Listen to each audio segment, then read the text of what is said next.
ये साहिल का एक बिल्कुल वीरान और पुरसुकून हिस्सा था।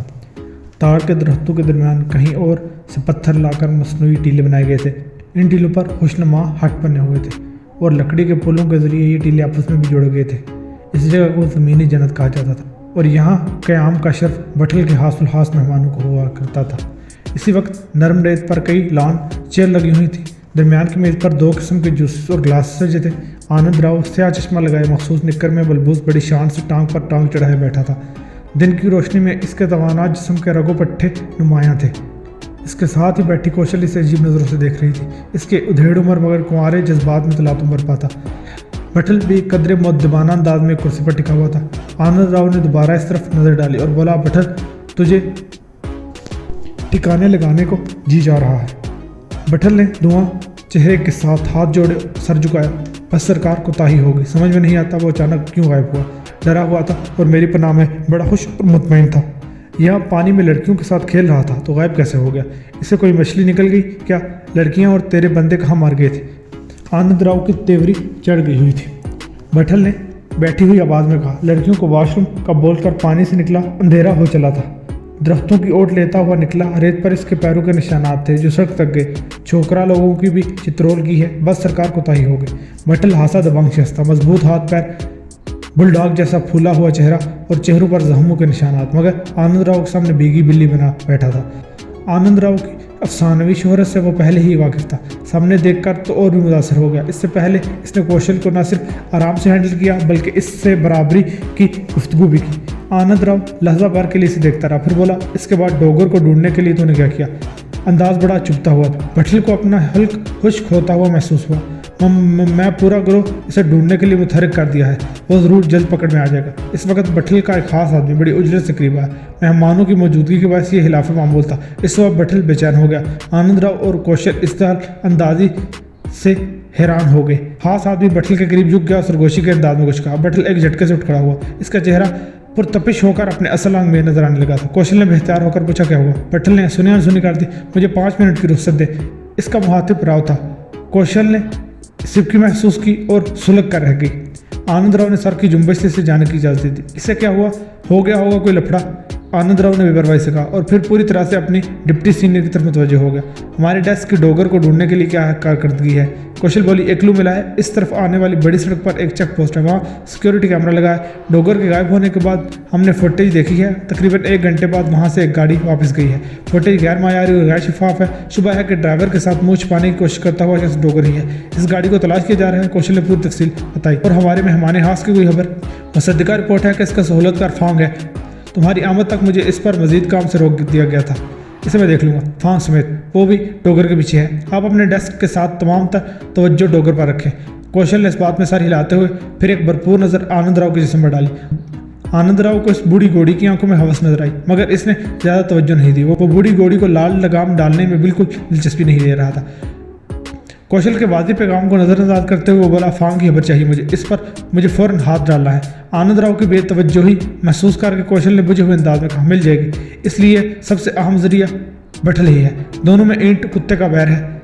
इस वक्त भटल तेज कदमों से वापस आया। छूटते ही इसने आतशी लहजे में कहा, फांग के मेहमान ने मेरे एक अड्डे पर छोकरा लोगों से मारामारी की है। मेरा पूछता फिर रहा है। आनंद राव की आंखों में बेहद चमक नमूदार हुई। जहन में एक मंसूबे ने जन्म लिया। इसने भटल को बैठने का इशारा करते हुए कहा, दिमाग को ठंडा रख। इसकी बात पूरी होने से पहले भटल सर पीट डाला। कैसे ठंडा रखूं सरकार? मेरे कई छोकरे टपकाए हैं इसने। मेरे बने बनाए नाम को बर्बाद कर रहा है सरकार। अच्छा तो बात सुन, आनंद राव ने कदरे सख्ती से कहा। तो भटल बेबस नजरों से इसकी तरफ देखने लगा। आनंद राव बोला, वो नहीं जानता कि डोगर तेरे हाथ से निकल गया है। हाँ, मैंने सब्र को लीक नहीं होने दिया। सिर्फ चंद बंदे ही इसके बारे में जानते हैं और इन बंदों पर मैं खुद जितना यकीन करता हूँ। आनंद राव ने नाम पर हाथ मारा। ये बात, मैं इस अनाड़ी के काम के अंदाज को जानता हूँ। वो तेरे जरिए डोगर तक पहुँचना चाहता है। मैं इसका शिकार करके तेरे सामने फेंक देता हूँ इस मांग के शेर को। भटल ने फौरन इस बात में सर हिला दिया। एक खूब रोशन कमरे में अनाड़ी एक स्टूल पर बैठा हुआ था। इसका ऊपरी जिस्म अरियां था। पहली वाली मेहरबान औरत अभी भी इसकी कमर पर दवा का लेप कर रही थी और वो पुरसुकून से ठंडक महसूस कर रहा था। फांग इसके सामने बैठा इसे अजीब नजरों से देख रहा था। इन दोनों के दरमियान बाएतमाद दोस्ती का रिश्ता बड़ी तेजी से परवान चढ़ा था। फांग ने गहरा सांस लेते हुए कहा, तुम्हें सवालात पसंद नहीं, वरना मैं पूछना चाहता हूँ कि खुद को आशिकार करने का तुम्हारा मकसद क्या था? अपनी राह में खुद ही तुम कांटे चुन रहे हो। शिकार को चुकन्ना करके तुम कैसे शिकार करोगे? अनाड़ी मुस्कुराया। सवाल पूछने का ये तुम्हारा अंदाज खूब है। फांग हंसा। इसके चेहरे की बेशतर पुतलियां उतर गई थी। वो धीरे से बोला, तुम्हारे मुल्क से भी दिलचस्पी पैदा हो गई है। चंद घंटों में तुम्हारे मुल्क के बारे में जितना जान सका हूँ वो बड़ा मायूस है। अनाड़ी का चेहरा बेतासिर हो गया। ऐसा क्या जान लिया तुमने? फांग ने इसका बदला हुआ लहजा महसूस कर लिया। माफ़ करना, मुझे इस तरह के अल्फाज का इस्तेमाल नहीं करना चाहिए। अब कर ली है तो बात पूरी करो। फांग लहजा भर के लिए इसे देखता रहा, फिर गहरा सांस लेकर बोला, करप्शन ने तुम्हारे मुल्क की जड़ें खोखली कर दी हैं। इस करप्शन ने इंतहाई करीबी ममालिक को भी तेज़ी से मुतनफ़र कर दिया है। तुम लोग बेहद तेज़ी से एक अंधे गड्ढे की तरफ जा रहे हो। इसके अलावा माशी बदहाली के सबब डिफ़ॉल्ट की तलवार तुम्हारे सर पर लटक रही है। रात ही मैंने BBC एशिया की एक रिपोर्ट देखी है। एक ताकतवर हमसाया जो 5वीं माशी ताकत बन चुका है, मजहबी दहशतगर्दी के नाम पर तुम्हारे खिलाफ एक महदूद जंग की तैयारी मुकम्मल कर चुका है। इसे फ़िज़ाई दिफाई निज़ाम S-400 और राफेल तैयारों का इंतजार है जो शायद इसे मिल चुके हैं। फांग ने लम्हाती तवक्कुफ़ के बाद अनाड़ी के तासुरात बांटने की कोशिश की मगर कामयाब ना हो सका। इसने कहा, तुम लोगों की ज़बू हाली की एक छोटी सी मिसाल है कि तुम्हारा एक साइंसदान मुल्की राज बेचने के लिए मारा मारा फिर रहा है। इस पस मंज़र में तुम्हारा और तुम्हारी पुष्ट पर मौजूद लोगों का प्रोफेशनलिज्म बड़ा मुतासरकुन है। तुम लोग डटे हुए हो, अपनी जान हथेली पर लेकर मौत को ललकारते फिर रहे हो। फिर इसने ठंडी सांस ली और गुफ्तगू समेटते हुए बोला, काश तुम्हारे मुल्क में हर शोबे में तुम्हारे जैसे लोग हों तो तुम ना जाने तरक्की की कौन सी मंजिलों पर होते। फांग ने पहली दफ़ा अनाड़ी के चेहरे पर जज्बाती तासुर देखा। ये तासुर करबामेज़ गुदास का था। वो जब्त करते बोला, तुम्हारी मालूमात ज़्यादातर प्रोपोगंडा से मुतासिर लिटरेचर पर मबनी महसूस होती है। मैं तो नकारा सा बंदा हूँ। मुझसे 1000 गुना बेहतर लोग अपनी सफ़ों में मेरे वतन के कर्ज उतारने में मसरूफ़ हैं। साथ ही इसने स्टूल छोड़कर ढीली सी शर्ट उठाकर पहनना शुरू कर दी। फांग की तरफ से इसने रुख मोड़ लिया था। फांग को महसूस हुआ कि इसने अपनी मेहमान को दिली तकलीफ पहुंचाई है। इसने मदद खाना अंदाज में कहा, तकलीफ दे ख्याल आराई के लिए माफ़ी चाहता हूँ। साथ ही इसने गुफ्तगू का रुख पलटा, अब क्या प्लान है? बटल की मौजूदगी का पता करो, बेशक फौजी छावनी में ही क्यों ना हो। मुझे इसके हलक में हाथ डाला है। फांग बोला, ये मालूम किया जा सकता है। अपने महफूज ठिकानों पर वो अपनी मौजूदगी को खुफिया नहीं रखता। आज ही हो जाए तो बेहतर है। मैं रात को बटल को अपने सामने देखना चाहता हूँ। हो जाएगा। लेकिन फांग कहते कहते खामोश हो गया। वो कहना चाहता था कि ये बेड़ियों के बट में घुसने की जानलेवा कोशिश क्यों की, मगर जो सामने था वो भी तो बेड़ियों का शिकारी था। इसने खामोश हो जाना ही बेहतर समझा। इस वक्त इसके मोबाइल की घंटी बजी। इसने स्क्रीन पर नजर डाली तो अपनी नज़रों पर यकीन नहीं रख सका। इसने बेख्तियार आंखें झपकी मगर स्क्रीन पर बटल का हासुलहास बंदे का नंबर ही जगमगा रहा था। इसके चेहरे की बदली रंगत अनाड़ी ने फौरन महसूस कर ली। किसका फ़ोन है? फांग ने ससराते लहजे में कहा, बटल है। अनाड़ी के लिए भी ये खबर कतन गैर मुतवक्के थी। बात करो। फांग ने कॉल रिसीव की तो आवाज़ सुनने से पहले ही बटल की गूंजदार आवाज़ ने इसके कानों में जहर उंडेला। मुझे तुम्हारे मेहमान से बात करनी है। जानलेवा दुश्मनी के बावजूद दोनों के पास एक दूसरे का नंबर मौजूद था। ये एक तरह से हॉट लाइन थी। फांग ने मोबाइल नीचे करते हुए मध्यम आवाज़ में कहा, तुमसे बात करना चाहता है। अनाड़ी ने हाथ के इशारे से मोबाइल फ़ोन मांगा। अनाड़ी ने कहा, बटल बोल, क्या कहता है? एतमाद से भरपूर मजबूत लहजे ने बटल को फ़ौरन बावर करवा दिया कि जवाब देने वाला कौन है। बटल ने कहा, तेरे साथ दुश्मनी का सिलसिला तो शुरू हो गया है जो किसी ना किसी के मरने पर ही खत्म होगा, मगर तूने जो पेशकश की है वो मुझे कबूल है। बटल राह के हाथों में खेल रहा है। इस सबब अनाड़ी को जाल की तरफ बढ़ता महसूस हुआ। इसने कहा, तेरे जैसे दुश्मन की परवाह किसे है? काम की बात करनी है तो कर लेते हैं। बटल ने चुभे हुए अंदाज में कहा, काम की तो बात ही है। तू बोल, क्या कहता है? ठीक है, डोगर दे और बंदरों के साथ जो चाहिए ले जा। ये गुफ्तगू उर्दू में हो रही थी। इस सबब फांग के बल्ले कुछ नहीं पड़ रहा था। तासुरात से अनाड़ी को पढ़ना तकरीबन नामुमकिन था। बटल ने कहा, बंदर वाली फुटेज में फांग के खास बंदे की झलक से ये तो यकीन हो गया है कि बंदर तो हैं तेरे पास। $5 मिलियन और बंदरों के बदले में डोगर तेरा हुआ। अनाड़ी को पहली दफ़ा बटल के अंदर बैठा हरीस शख्स महसूस हुआ। इसका जहन तेज़ी से रवां हुआ। सौदा मंजूर है। थोड़ी ही देर में दोबारा कॉल करके मामला तय करते हैं, मगर ये बात दिमाग में रखना, धोखे या कोई चालबाजी तेरी ज़िंदगी को घंटों तक महदूद कर देगी। बटल ने झंझला कर कहा, ज़्यादा दिमाग को ना उलझा। धोखा तो मैं इन्हें दे रहा हूँ जहाँ से घंटा भी मिलने की आशना नहीं। अनाड़ी के होंठों पर मुस्कुराहट दौड़ गई। इसे अंदाजा हो गया कि बटल वाकई दोहरी चाल के चक्कर में है। चल फ़ोन रख, थोड़ी देर में बात होती है। बटल ने तेज़ी से कहा, एक बात और भी ज़रा ध्यान से सुन ले। सुन रहा हूँ। तेरा मेगा मुझे चारे के तौर पर इस्तेमाल कर रहा है। मेरे चक्कर में तेरी गर्दन जकड़ी जाएगी। दिल्ली से आनंद राव भी तेरी राह में लग चुका है। आनंद राव का नाम सुनकर अनाड़ी के होंठों पर शरीर से मुस्कुराहट दौड़ गई। साथ ही अंदाजा हो गया कि बसात पर खेल इसके मन चाहे अंदाज में आगे बढ़ रहा है। बटल अपनी रोह में कह रहा था, तू नहीं जानता आनंद राव कौन है? वो एक बला है। तेरे जैसे तो इसके सामने मच्छर जितनी औकात नहीं रखते। इसके साथ ही बटल ने कॉल काट दी। पहली दफ़ा अनाड़ी को अपने जिस्म में सनसनी की लहर महसूस हुई। वो दरिंदा भी इन्हीं फिजाओं में सांस ले रहा था। फांग ने सारी सूरत हाल जानते ही नफ़ी में सर हिलाया। मैं शर्त लगाकर कह सकता हूँ कि ये तुम्हें फंसाने के लिए चाल है। बटल वो हंजीर है जिसके मुंह पर कुत्ते की जुबान है। इसका ज़रा भी भरोसा नहीं किया जा सकता। जो पेश मंजर था इसके मुताबिक तो फांग की राय बिल्कुल दुरुस्त थी, मगर अनाड़ी तो पस मंजर से वाकिफ था। 15 मिनट की गुफ्तगू के बाद फांग इसे ऐसे देख रहा था जैसे इसके सामने कोई पागल बैठा हो। फांग को कॉल करने के बाद अनाड़ी ने फांग के फ़ोन से बटल का नंबर मिलाया। बटल ने फ़ौरन कॉल रिसीव की। अनाड़ी ने कहा डॉलर्स और बंदर दोनों तैयार हैं, डोगर के साथ तबादले का क्या सीन है। बटल बोला बदएतमादी दोनों तरफ है, दिन की रोशनी में और खुले में किसी गैर जानिब इलाके में तबादला कर लेते हैं। 2 बंदे तू ले आ, 2 बंदे मैं ले आऊँगा। बटल की आवाज़ से मुसरत झलक रही थी। ठीक है, जगह का तयन तो कर ले। अनाड़ी ने रजामंदी की। ओके हो गया, तेरे मेके वालों को जरा आगे पीछे करके ही काम कर डालते हैं। पटेल की खुशी छुपाई नहीं छुप रही थी। ठीक है, तेरे इंतजार में हूँ। अनाड़ी ने कॉल काट दी। चंद घंटों के बाद दोबारा अनाड़ी और फांग यकजा हुए तो फांग का चेहरा जोश से तमतमा रहा था। छूटते बोला मैंने कहा था ना बटल धोखा दे रहा है। साथ ही इसने बटल की शान में नाकाबिले बयान कसीदा पढ़ा। फांग ने जोश से भरे हुए लहजे में कहा तुम्हें अपने एक खास मुखबर का बताया था जो बटल के करीब है। अनाड़ी ने इस बात पर सर हिलाया। मैंने इसके जिम्मे डोगर वाला मामला लगाया था। थोड़ी ही देर में इसने बटल की लोकेशन दी है और ये भी पता चला लिया कि डोगर अब बटल की तहवील में नहीं है। वो कई दिन पहले ही गायब हो गया था और बटल का पूरा गैंग पागल कुत्ते की मानद से ढूंढता फिरा है। अनाड़ी की पेशानी पर शिकन नमोदार हुई। इसकी बिछाई हुई बसात पर तो ये चाल थी ही नहीं। बटल को कॉल मिलाओ। फांग ने कॉल मिलाकर मोबाइल फ़ोन अनाड़ी को थमा दिया। बटल की आवाज़ सुनते ही अनाड़ी ने कहा मेरे बड़े डोगर का तेरे पास मौजूदगी का सबूत मांग रहे हैं, तो एक छोटा सा क्लिप बना।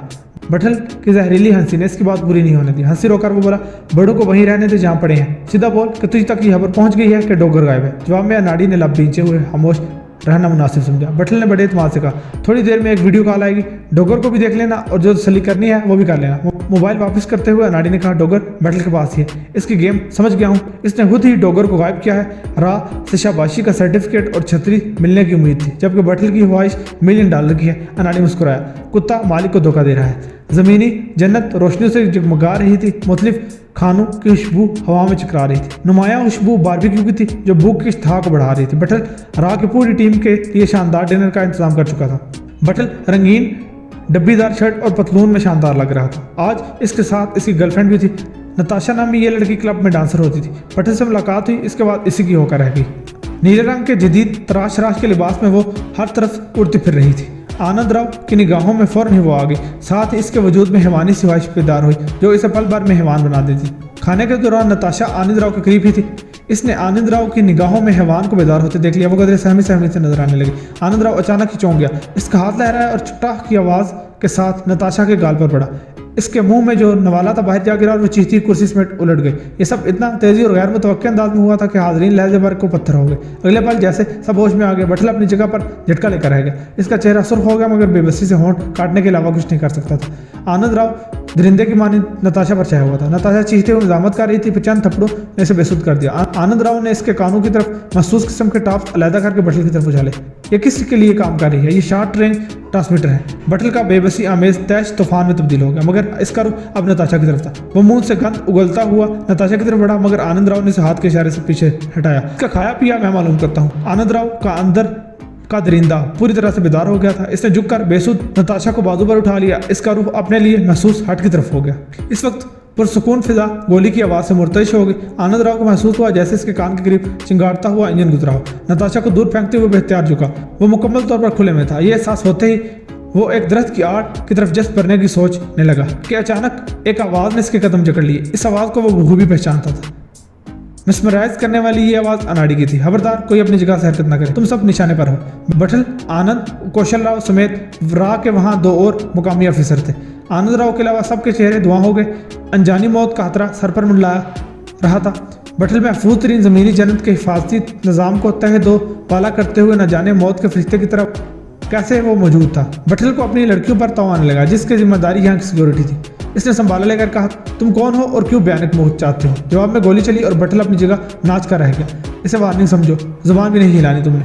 आनंद राव बड़ी बेबसी महसूस कर रहा था। करीब तरीन पनाह ताड़ का दरख्त था और वो नजरों से फासला नाप चुका था। गोली इससे ज्यादा तेज रफ्तार साबित होती। इसने जहरीले अंदाज में कहा तो इसे यही छुप कर वार करने ही की आशना थी। मर्दों की तरह सामना करने से तो तेरी टांगे कांप जाती हैं। अनाड़ी हंसा। तेरी जुबान की जगह कुछ और फिट है। अपनी दुबई में तो मर्दों की तरह ही दुम दबाकर समंदर में कूदा था ना। तमस्सर आमेज लहजे ने आनंद को तोहबाला करके रख दिया। सामने आ, वहीं से शुरू करते हैं। इस दौरान नताशा उठकर बैठ गई और हैरत से इस बदली हुई सिचुएशन को देख रही थी भी। शाबाश, जरा तुम पेट के बल राव साहब के पास लेट जाओ। राव साहब से पहले आप जनाब लेट जाएं। आनंद राव ने पसोपे से काम लिया तो अनाड़ी ने बेदरे गोली चला दी। आनंद राव का सर मिलीमीटर से बचा था। गोली की जानलेवा सीटी ने आनंद राव को लेटने पर मजबूर कर दिया। सिक्योरिटी पर तैनात बठल के 6 लड़के अनाड़ी के हाथों लंबी नींद सो चुके थे। आनंद राव के लेटते ही सबके हौसले भी लेट गए। थोड़ी ही देर में वो बेदर कीचों की मानद एक दूसरे के करीब ऊंधे लेटे हुए थे। इन सब के पास हथियार थे, मगर वो किस पर इस्तेमाल करते। मौत दरख्त के अकब में इन पर निशाना लिए हुए थे, ना जाने इनके साथ और कौन था। अंधे की मौत ने इनके आसाब छल कर दिए थे। अनाड़ी नताशा से मुखातिब हुआ। नताशा तुम इधर आ जाओ, इसने नरमी से कहा। आते हुए फांग ने इसे नताशा के मुतालिक आगाह कर दिया था कि ये वही इसके लहास मुखबर थी। नताशा का कुपाती टांगों के साथ दौड़कर दरख्त की अकब में पहुंच गई। इसके चेहरे की रंगत जर्द हो चुकी थी। अनाड़ी अपने मखसूस स्याह लिबास में था। इसके कंधे पर छोटी सी नाल से राइफल लटक रही थी और हाथ में ग्लाक भी था। इसने हौसला देने वाले अंदाज में कहा, तुम्हारे लिए फांग का हवाला काफ़ी है, तो खुद को संभालो, तुम पर आज नहीं आने दूंगा। नताशा ने थूक निकलते हुए सर को अस्पाती जुम्बिश दी। स्याली बातें में ओझल इस शख्स का एतमाद बड़ा मुतासिर था। अनाड़ी ने ग्लॉक इसकी तरफ बढ़ाया। इसे इस्तेमाल कर लेती हूँ? हाँ, बड़े आराम से। नताशा भी एतमाद से बोली। गुड। अनाड़ी ने ग्लॉक इसे थमा कर राइफल संभाल ली। इस दौरान में इसकी नज़र लहजा भर के लिए भी आनंद राव से नहीं हटी थी। वो जानता था कि आनंद राव वो शख्स है जो पल भर में बाजी पलट सकता है। नताशा ने ग्लॉक संभाली तो अनाड़ी ने कहा, रास्ता बिल्कुल साफ हो चुका है, तुम गाड़ियों में से जो खुली जीप खड़ी है इसे यहाँ ले आओ। नताशा गाड़ियों की तरफ दौड़ गई। इस दौरान एक दूसरे की ओट मिलने के सबब आनंद राव समेत सभी लोग अपने हथियार संभाल चुके थे, मगर अनाड़ी भी तो महज नाम का अनाड़ी था। इसे इन लोगों की तरफ से हरकत का पहले ही अंदाजा हो चुका था। अनाड़ी ने बुलंद आवाज में कहा, तुम लोगों का तामन तुम्हारी जिंदगी का दामन है। शाबाश, अब जरा अपने अपने हथियार निकाल कर दूर फेंक दो। आनंद राव के मुंह से बेख्तियार गाली निकली। इसने अपना पिस्टल दूर फेंक दिया। दूसरे लोगों ने भी इसकी तकलीद की। थोड़ी ही देर में जीप की लाइट्स चमकने लगी। नताशा माहिराना अंदाज में जीप ड्राइव करते हुए वहां पहुंच गई। अनाड़ी बठल की तरफ आते हुआ, बठल तू उठकर मेरी तरफ आ जा। बठल उठते ही धीमी आवाज में बोला, सामने होते ही मैं इस पर झपट पड़ूंगा, आप सब तैयार हैं। तू इसे नहीं जानता, ऐसी हमाकत यकीनी मौत होगी तेरी। तू इससे डोगर के बारे में पूछेगा, इसे कोई कहानी सुनाकर मसरूफ रख, मैं कुछ करता हूँ। बठल के होंठ बीच के लेकिन वो उठ खड़ा हुआ। अनाड़ी ने नताशा की मदद से बठल के हाथ अकब में इसकी बेल्ट में जकड़ लिए। बठल जलती हुई निगाहों से नताशा को घूर रहा था, मगर वो इसे बेपरवाही से नजरअंदाज करते हुए अपने काम में लगी हुई थी। बठल के हाथ बनते ही अनाड़ी सामने आ गया। राह की पूरी टीम इसकी उंगली की जुम्बश के नीचे थी। चाहता तो इन्हें पल भर में छलनी कर देता, मगर ये प्लान का हिस्सा नहीं था और ना ही किसी सीक्रेट एजेंट की बिला वजह जान लेने का ख्वाहिशमंद था। इसे यही सिखाया हुआ था और बताया गया था कि हर सीक्रेट एजेंट अपने मुल्क कौम का गुमनाम हीरो होता है। अपने मुल्क कौम के लिए जान हथेली पर रखे गुमनाम हीरो ज्यादातर नजरियाती होते हैं। अकब में इनके भी खानदान होते हैं जो इनकी वापसी को मुंतजिर रहते। मुल्क कौम की तरफ से हर लम्हा और हर पल ड्यूटी देते इन हीरोज को लाख इख्तिलाफ के बावजूद बेवजह हलाक करने की सख्त से ममानत थी। बंदूक के सामने खड़ा सीक्रेट एजेंट किसी भी वक्त दूसरी तरफ से भी सामने आ सकता है। अनाड़ी जानता था कि ज्यादातर सीक्रेट एजेंट्स बिना लिखे ही इस इहलाकी कानून की पासदारी करते थे। बटल की जलती हुई निगाहें अब अनाड़ी पर जमी हुई थी। तो वही है ना, अभी भी तुम्हें शक है? बटल उलझ गया। अनाड़ी के साथ इसकी सेटिंग हो गई थी, फिर इसने ये इंतहाई कदम क्यों उठाया था? इसका तो साफ मतलब था कि डॉलर्स और बंदर के बदले डोगर के तबादले का इसका इरादा ही नहीं था। यकायक बटल पर इंकशाफ हुआ कि अनाड़ी डोगर के हसूल के लिए इसे अपने साथ ले जाने का ख्वाहिशमंद है। इसी इंकशाफ के साथ ही इसके वजूद में आतिश फिजा पड़ पड़ा। डर और खौफ अंदेशे बहा कर ले गया। बंदे हाथों के बावजूद अनाड़ी पर झपटा, मगर अगले ही पल गेंद के मानिंद उछलता हुआ जीप के करीब जा गिरा। आनंद राव ने तेजी से करवट बदली और इसके हाथ में दबा खंजर बर्क की मानिंद अनाड़ी की तरफ लपका। अनाड़ी भी बर्क रफ्तारी के मानिंद झुका। खंजर इसके सर से ऊपर से गुजर गया। ये एक पल आनंद राव के लिए काफी था। वो एक ही जिस्म एक दरख्त की ओर ले चुका था, मगर इसके पास अब कोई हथियार नहीं था। अनाड़ी ने सीधा होते ही इस दरख्त की तरफ फायर खोल दिया, जिसके अकब में आनंद राव ने जस्त भरी थी। आनंद राव को दुबकना पड़ा। इसके साथी अपनी जगह बेहिस्सा हरकत पड़े थे। दूसरी जानिब नताशा किसी जंगली बिल्ली की मानिंद बठल पर पुल पड़ी। बठल की ठोकरों से बचती हुई वो बठल को ग्लोक के दस्ते से जरबे लगाने की कोशिश कर रही थी। अनाड़ी ने देख लिया था कि इसके पास वक्त बहुत कम है। राह की बिला निगाहों से ओझल हो गई है और किसी भी वक्त आफत बनकर नाज़िल हो सकती है। अनाड़ी हवा में उछला और बठल को लेते हुए जीप के अगबी हिस्से में गिरा। बठल दर्द से कुराहा, यकीनन इसे जोर की चोट लगी थी। साथ ही अनाड़ी ने चीख कर नताशा से कहा, ड्राइविंग संभाल लो और निकलो। नताशा ने भी हाथों फुर्ती दिखाई। लम्हों में जीप वहां से निकल गई। आखिरी मंजर जो अनाड़ी ने देखा वो आनंद राव का दरख्त की ओर से बाहर निकलना था। अगले ही पल जीप पर फायरिंग हुई, मगर नताशा ने जीप को हवा के दोष पर सवार कर लिया। वो छोटे हथियारों की मौसर रेंज से निकलकर दूर आ गए थे। बठल का उसमें साया तो अनाड़ी ने सर की जोरदार जरब इसके चेहरे पर लगाई। अनाड़ी जानता था कि आनंद पीछे जरूर आएगा। इसने जो वापसी का प्लान बनाया था, इस पर अमल का वक्त शुरू हो गया था। इसने टटोल कर जेब में से एक रिमोट निकालकर अकलौता बटन प्रेस कर दिया। अकब में जोरदार धमाका हुआ और एक जगह खड़ी कई गाड़ियों के ऊपर हच्चे उठ गए। अनाड़ी को यकीन हो गया कि राह के खिलाड़ी अभी गाड़ियों से हाथ से फासले पर होंगे। अनाड़ी के नीचे दबे बठल ने तकलीफज़दा अंदाज में कहा, मेरी खाल उतार कर भी तो मेरी जुबान नहीं खिलवा सकता। इससे पहले मेरे साथी डोगर को राह के हवाले कर देंगे, तेरे हाथ कुछ नहीं आएगा। गाड़ी हमवार सड़क पर पहुंच चुकी थी। अनाड़ी ने उठते हुए बठल को खींचकर सीट पर बिठाते हुए कहा, तेरी खाल उतारने की जरूरत नहीं है, हमारे दरमियान जो तय हो चुका है इस पर अमल होगा। बठल ने चौंक कर इसे देखा, तो फिर यह क्या ड्रामा था? जिन्हें तू गधा समझ रहा है वो इतने भी गधे नहीं है। तेरी पोजीशन मजबूत करने के चक्कर में ये सब किया है। हमें मुस्तकबिल में तेरा साथ चाहिए। राह की जड़ों में घुस जा और हमारे लिए काम करता रहे। डबल रोल कर। कुछ समझा? बटल ने बेहतियात इस बात में सर हिला दिया, मगर फौरन ही मशकूक अंदाज में बोला, तेरा यकीन नहीं आ रहा। अनाड़ी ने सुनी अनसुनी कर दी। तयशुदा मुआहदे के तहत कल डोगर मेरे पास होगा। चल नीचे कूद जा और गधों की इस टीम को अपने बहादुरी के किस्से सुना कि तू कैसे मारा मारी करके मेरी जीप से कूदा है। बटल के चेहरे पर यकीनी और बेयकीनी के तासुरात उभरे। तू सही बोल रहा है तो मैं काम करूंगा तेरे साथ, रफ्तार थोड़ी कम करो। अनाड़ी के साथ साथ नताशा भी हंसी। वो एक दिलेर साथी थी। नहीं, तेरे ड्रामे में रंग भरना भी जरूरी है। ये कहकर वो नताशा से मुखातिब हुआ, रफ्तार बढ़ाओ। नताशा ने फौरन तकमील की। बटल ने होठ भींचे और जर्द चेहरे के साथ जीप से बाहर कूद गया।